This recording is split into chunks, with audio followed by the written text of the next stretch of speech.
Sarah always had a bad relationship with her mother-in-law. That had a lot to do with her mother-in-law trying to break Sarah and Mark up. She did everything to make them dislike each other, but Sarah and Mark were so much in love that no one could break them apart. When Sarah's mother-in-law offered to babysit her child, Sarah had a really bad feeling about it, but there weren't any other options.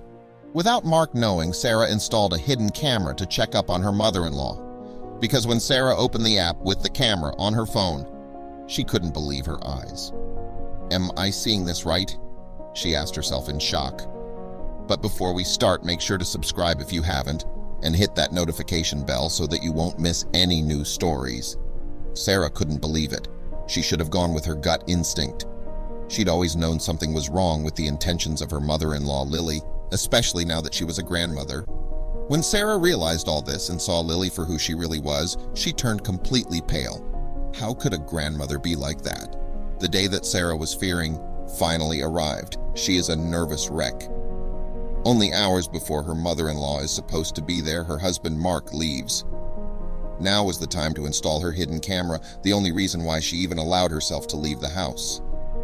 One of the reasons Sarah didn't like and trust her mother-in-law Lily was because she was always so suspicious of everything. After some struggle, Sarah finally managed to hang up the camera. It's her mother-in-law Lily. She brought something with her, an enormous sports bag. Sarah doesn't mention it, but clearly sees how odd this is. Lily takes off her coat and shoes, but keeps on bringing the sports bag everywhere she goes. What could possibly be in this bag that is so important to her, and what did it have to do with Sarah's baby? Sarah gives her mother-in-law the last instructions about babysitting before she leaves.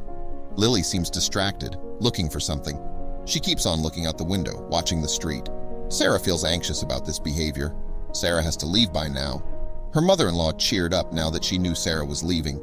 She walks her to the door, as Sarah looks inside one more time and sees the bag again. She can't hold it any longer. She asks her what the bag is. Lily looks at her with a straight face and says, "That's none of your business." Lily slams the door. Sarah doesn't know what's going on. What now? She really has to leave for dinner, otherwise she'd be jeopardizing her job. But then she remembers the camera. She calms down now that she knows she can watch her baby boy. But the camera was the last thing to be hopeful about. Sarah arrives at the dinner. She can't shake a terrible, restless feeling. She had every right to feel this way. She's waiting for the right time to check her camera app while keeping up the act at her important dinner. She had to wait for the right time, as her baby had to go to bed first in order to see him and Lily. Sarah would be rewarded for her patience. Then the right time is there. She politely tells her company that she has to make a call. She leaves and looks for a private place. Sarah opens her phone, puts in the password for the app, and looks at the image of the bedroom.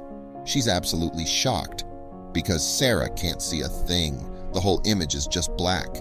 Either the camera was switched off or someone covered it up. Sarah doesn't know what she's seeing and feels terrible about this now that she can no longer check on her baby boy. What was Lily doing in the meantime? Sarah is in a panic. She fears for her baby boy and for whoever is smart enough to discover the camera. She certainly couldn't leave. Could she, maybe with an excuse? Then Sarah makes a decision she'd come to regret. She tells her husband. But Mark doesn't care about Sarah's worries. He keeps on asking about the camera, the position, the brand, the distance, and the app on her phone. She's overwhelmed and tries to answer the questions as well as she can. Then, all of a sudden, Mark hangs up the phone. Sarah is, despite his odd behavior, somewhat relieved to at least know someone else is aware of the situation. She returned to her business dinner, and not long after sitting down, she'd receive a strange text message. Unfortunately, she had no chance to check the messages right away. She was talking to the new client of her company, who'd been very keen on getting to know her. Poor Sarah, she should have read the messages right away. Then, after a short while, she's finally able to read them. They're messages from Mark, her husband. He asks to check the app once more. Why could that be? The message is from 20 minutes ago, so when she opens the app, she still sees nothing. She texts him, "I still can't see a thing." But she was getting closer at last. But she doesn't receive a reaction from Mark. Sarah feels hopeless.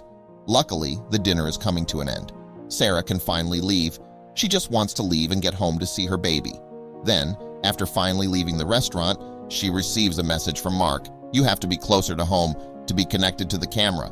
But be careful. Don't come too close." It read, Sarah doesn't know how to feel. She can finally watch the images. On the other hand, she feels terribly disturbed by the fact that she can't come too close. Why in the world not?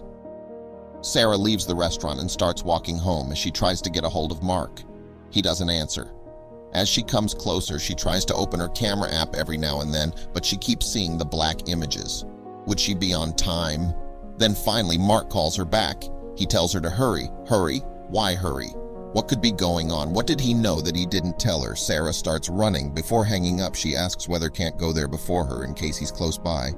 He answers, "I can't answer that, sweetie." Sarah is close to home now. She sits down around a corner. She is close enough for the camera app to work right now. The moment of truth. But just as she wants to grab her phone, she spots her mother-in-law running from the house. And not just that, she still had the sports bag with her. Sarah decides to let her go and runs inside. She wants to see her baby. She runs into his bedroom and sees how he's peacefully sleeping. He's unharmed. Now that she's somewhat calm, she tries to call Mark again. He still isn't picking up his phone. She starts searching the house, looking for things Lily might have left behind. She finds nothing. She then opens the app to watch the images of the last few hours. She sees how her mother-in-law tried to paint the hair of her baby. According to her, he had to look more like her. From this moment on, she was no longer welcome, and Mark agreed. The little family lived a happy life.